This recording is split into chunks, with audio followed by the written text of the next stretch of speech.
qodobka kale asagana waa faham la'aan ka dhaxdhacda lamaanaha isqaba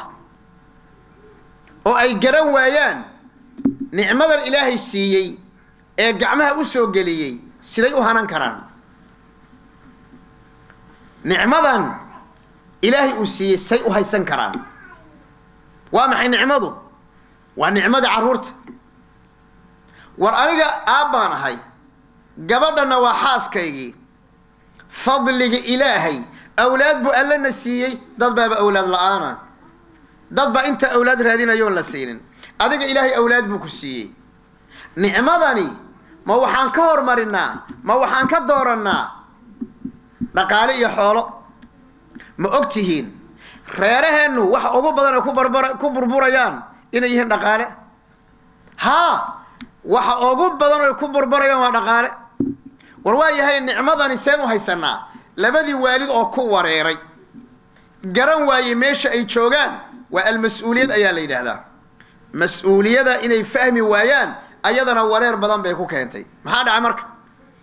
wareerkaasi waxay saamayn doontaa oo saamayn weyn ku yeelan doontaa carruurta wareerkooda inay muxaadaradana waxay ahayd ilmo dayacan iyo waalid wareersan mar walba oo waalidku wareersan yahay cudurka haysta uusan garanaynin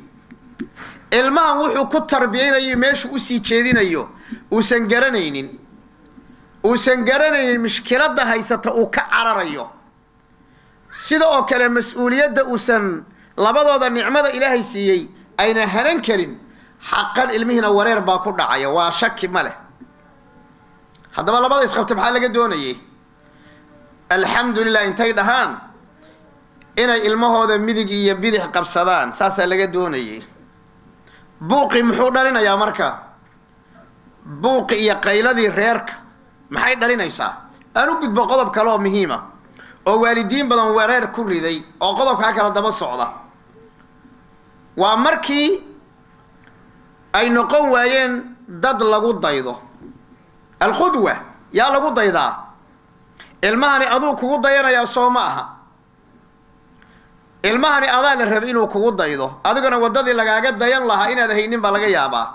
maalan waalidka wareerka waxaa ku ridayaa aklu xaaraam inuu waalidkii ilmahan xaaraam ku koriyo